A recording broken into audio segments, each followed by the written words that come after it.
Makanya kenapa aku nggak pernah beli di artis, karena aku tahu mereka udah banyak duit. Amin, makasih doanya. Amin. Percayalah, nggak semua artis tuh banyak uang. Bener banget, kasihan rakyat kecil, artis udah banyak duit gitu ya. Berikutnya apalagi? Hak semua orang buat jualan, kita nggak bisa melarang. Yakin mah rezeki sudah ada yang aturin aja bilang gitu ya. Ini kalau kamu sendiri, ini kan juga sempat rame tuh ya, ada polemiknya juga nih, bukan cuma masalah itu, tapi ada juga katanya mau dilarang karena dianggap monopoli gitu. Sosial media kok jualan juga, jualan produknya juga katanya itulah UMKM. Tadi aku sempat lihat statementnya Bensu ya kalau nggak salah ya, udah keluar kan. Ruben juga udah ngomong tadi, aku lihat di sosial media digital. Aku percaya bahwa memang harusnya diatur secara jelas sih, karena memang mungkin nggak bisa apple to apple antara orang biasa sama artis. Kita sudah punya nama, orang pasti berhenti sesaat saat ngeliat ada artis jualan. Jadi mungkin pengaturannya harus jelas nih, dan kami percaya deh para artis pun pasti mau turut mengikuti peraturannya, asal diatur secara jelas gitu Kak. Karena ya artis juga sebetulnya butuh cari bisnis yang secure, selain juga hanya dunia entertainment yang sesaat, tapi juga saya percaya bahwa orang biasa juga jangan sampai ditutup rezekinya. Jadi mungkin pengaturannya nih harus jelas gitu. Oke. Nah, tapi ini masalahnya sebenarnya apa sih gitu ya kalau menurut aku ya. Kalau tadi UMKM toko-toko offline gitu yang merasa terganggu dengan live, sebenarnya melakukan live kan juga bukan cuma artis, orang biasa itu, bahkan yang penjualannya besar itu orang biasa bukan artis. Betul. Justru aku podcast kemarin sama Mami Scarlett, aku podcast sama Kochun, itu semua bukan dari artis. Bukan dari artis, tapi mereka rajin bikin konten. Tapi ya itulah memang dunia digital sekarang seperti itu. Itu salah satu karena kebiasaan orang berbelanja juga sudah agak berbeda. Betul. Gitu. Karena kalau pergi ke offline kadang-kadang kendalanya banyak kan. Macet, bayar parkir mahal gitu. Kalau di rumah kan tinggal gini doang, barang yang datang ya. Betul. Sebenarnya itu kayak ekonomi baru lagi sebetulnya. Ada apa menggerakkan bidang-bidang lain juga gitu. Iya, kayak misalnya banyak juga orang bilang, oh udah nggak laku ya gini, sekarang pada jualan. Sangat salah sih sebenarnya gitu kalau menurut aku.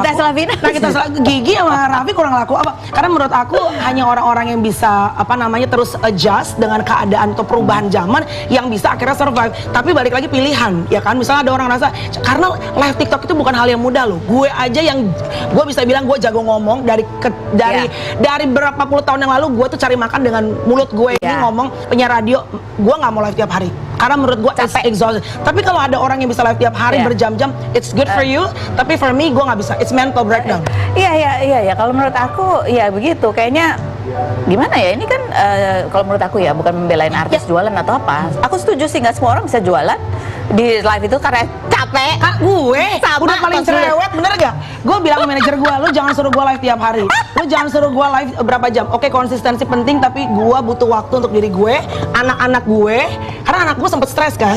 Dia bilang, I'm so stressed every time I see you do live.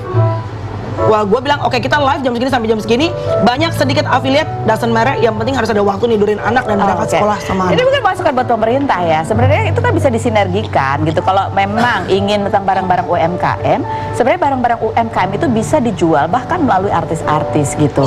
Sebetulnya bisa. Tinggal dibangun sistemnya. Jadi jangan main melarang-melarang aja, pelajari dulu kali Pak, ngobrol dulu lah sama pelakunya gitu ya, sama semuanya. Duduk bareng, kita ngobrolin sistemnya jelas supaya everybody's happy dan bisa cari uang yang halal. Ini nggak ada yang mau aku jadi wakil nanti teman-teman yang naik nih. Oke. Ini salah satu juga surat terbuka dari pedagang. Pedagang ini, kalau ini pedagang TikTok, bukan pedagang offline ya. Oke, baik, untuk artis kita lihat yang berikut. Bukan gue aja yang merasa kalau sekarang artis tuh udah banyak jualan di TikTok. Itu bukan soal kita iri ya sama artis. Kalau soal iri, kita udah pasti kalah sama artis. Artis sudah jelas terkenal dan followersnya banyak. Dulu aku awal-awal main TikTok, bukannya artis dulu nggak ada ya? Bukannya dulu artis nggak level ya main TikTok? Kalau dong artis, harusnya kalian tuh support UMKM, bukan malah nikung UMKM. Soalnya artis kalau maju, kita yang pedagang-pedagang kecil ini tuh semuanya pada merosot. Dan kalian yang kaya itu udah kaya nambah kaya. Mbak, kalau punya dagangan sendiri sebenarnya bisa ditawarin kita untuk jadi affiliate loh, iya kan? Kita bantuin jualan. Dan nggak bayar loh, ada yang nggak bayar, kami hanya dapat potongan. Berapa tahu nggak potongannya? 25%. Jadi kalau saya jualan berjam-jam 3 jam mulut berbusa, dapat 10 juta. Jangan pikir aku dapat 10 juta, 25%-nya cuy. Sedangkan kalau nge-MC udah berapa juta? Iya, dalam 2 jam kita udah lebih dari itu sebenarnya.